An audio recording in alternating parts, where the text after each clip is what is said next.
L'héritage McFleet de Claire Pagny-Alix. Une nouvelle fantastique.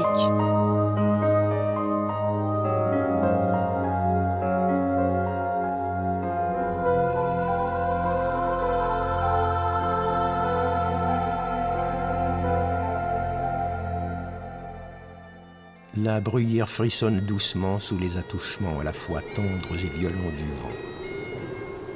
Et les eaux de Windermere reflètent les bris de lune comme une pluie rêvée.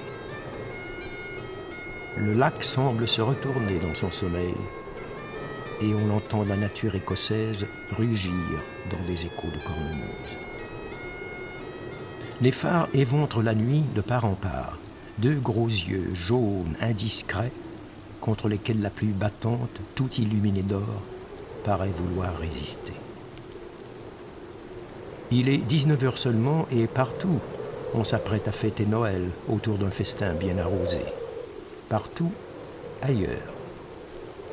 Ici, la voiture lutte contre l'hiver, parvenant à peine à percer l'obscurité d'une nature épargnée par les lumières des villes, ténèbres originelles sur une terre presque vierge, au rythme scandé et lancinant des essuie-glaces. Enfin, la route disparaît, avalée par de hautes grilles, dont les entrelacs de fer forgé figurent un couple de griffons se faisant face, autour d'armoiries noircies que les faisceaux des phares ne parviennent pas à ranimer. C'est ici. Jonah coupe le moteur. La voiture fait un saut en avant, puis se tait. Et le silence, piqué par la pluie sur le pare-brise, tombe sur ses mains crispées sur le volant. Il ferme les yeux. Il respire mal. Il sait ce qu'il attend de l'autre côté parce qu'il le porte en lui. Cette scène, il l'a vécue 1000 fois déjà. De longues minutes s'égrènent.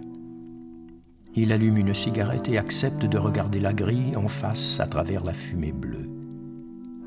Elle lui semble moins haute que la dernière fois qu'il l'a vue, mais il est vrai qu'il n'avait que 9 ans. Cette nuit, sous la pluie, dans la lumière crue des phares, elle demeure menaçante, mais il distingue la rouille, la décrépitude des murs à demi éboulés, mangés par une végétation tourmentée.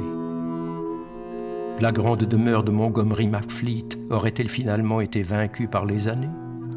Cet interminable abandon à la solitude qu'il lui a infligé pour la punir de ce qu'elle lui fait subir, nuit après nuit, après tant d'années.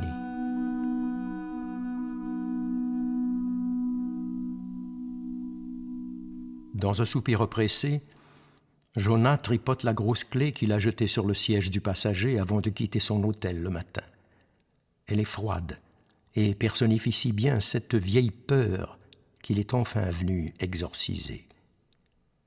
15 ans plus tard. Il la revoit, pendue à la chaîne de montre accrochée au gilet de son oncle, le vieux McFleet. Elle le faisait rêver autrefois, tout en l'effrayant. Aujourd'hui, elle est sienne et il sait qu'il doit à son tour la faire tourner dans la serrure. Il descend de voiture et fouille dans le coffre à la recherche d'une paire de tenailles.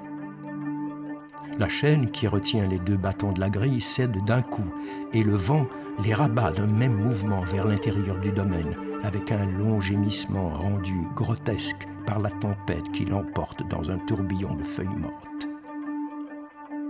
Jonah McFleet reste quelques instants indécis, trempé, avant de remonter en voiture.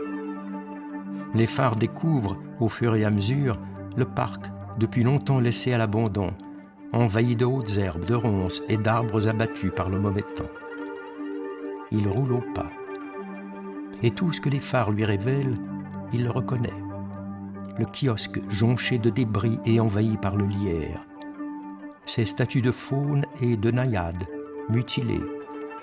Et les bâtiments gothiques de McFleet qui surgissent d'un coup des ténèbres. L'état de délabrement du vieux manoir dépasse ce qu'il avait imaginé.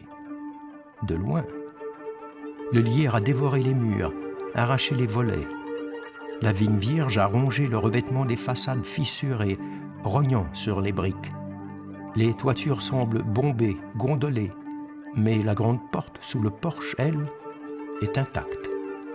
Taillée dans du chêne plusieurs fois centenaire, soutenue par de larges ferrures qui s'effeuillent autour du heurtoir en forme de poing, elle impose sa sombre silhouette au visiteur qui a l'angoissante impression qu'elle se penche sur lui pour l'encourager.